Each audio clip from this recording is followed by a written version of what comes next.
Hello, I'm Stephan Lefebvre, and I'd like to share my beautiful experience and journey in being involved in the Aloha renovation, which basically began mostly as a kind of stop the damage happening.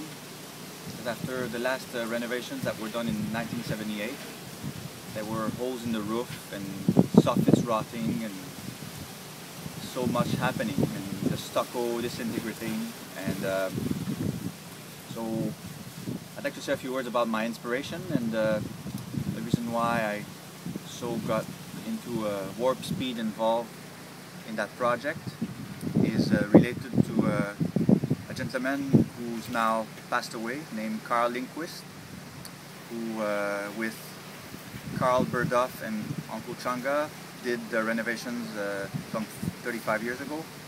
And with the passing of Carl, I became inspired, and I really had this big feeling that I kind of took upon his footstep and allowed his spirits to flow and help me carry the word of generosity and support in community. And to that matter, I felt compelled to ask for permission, because I just, that being, so to speak, in my turf, I felt compelled to ask for permission. And we had a nice conversation with Leo Ryder, which to me was a big life lesson, because in the time we spent together, he probably shared with me 15 times to say, Stephan, just trust the process. And that was back in February, I believe. And ever since, magic has happened. And 2 weeks ago, we were the first communal work weekend, and reaching out to the community and the friends and the family and the people from Kaupo. I had, if I may say, anticipated maybe 25 people being present, and that weekend we ended up being like over 50 people, which was quite a miracle and quite an accomplishment in seeing all those people getting together and participating. And as a matter of fact, one big part of the project was to repair the floor. That was the first intent, but then we ended up having to rip off the whole floor. So, of course, of those 50 people, maybe 30, there were maybe 30 active people, but we accomplished so much in that first weekend. And in the process of reaching out to the various people involved, the hardware store, the lumber yard and everything, we got so much material donated, and so many people just come in and opening and offering what they could contribute with. And that weekend was really magic, and ever since it keeps pouring, if I may say, and people keep offering. And at the end of that first weekend, the workers came to me and said, hey, we'd like to have another weekend because we're not finished. You know, we need to do more, and there's more to do. So it's basically the people, the volunteering, that decided that we would need a second weekend, and they kind of, in a nice way, pressed to have it happening sooner than later. And that also was a lesson to me, because it was my last weekend of a 6-week stay, and I let go of my ego and I said, okay, let's do it. I'll give up my last weekend and to be with the group.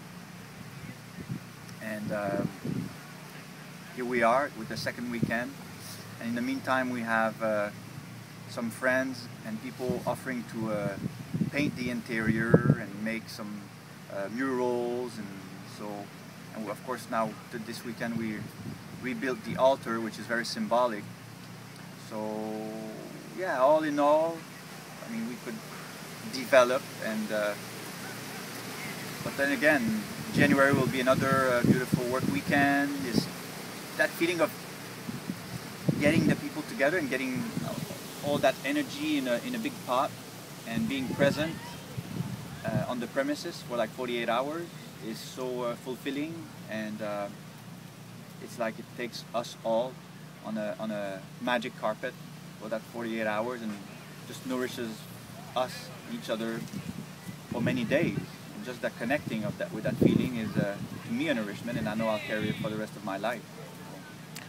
What's your ultimate vision with the project? Well, the ultimate vision was to, or is, to get the church alive again, because it had been, so to speak, left to itself for the last couple of years. It was closed, it was shut down because the floor had holes and was rotting. To get the church back into, you know, as I say, so that the heart of the church pumps again and emanates that joy and that beautiful vibration, and bring it up to a higher pace because it was, so to speak, dormant for the last couple of years. And ultimately the idea would be to create a cultural event every 12-15 months to generate funds and donation, so that we have an ongoing donation and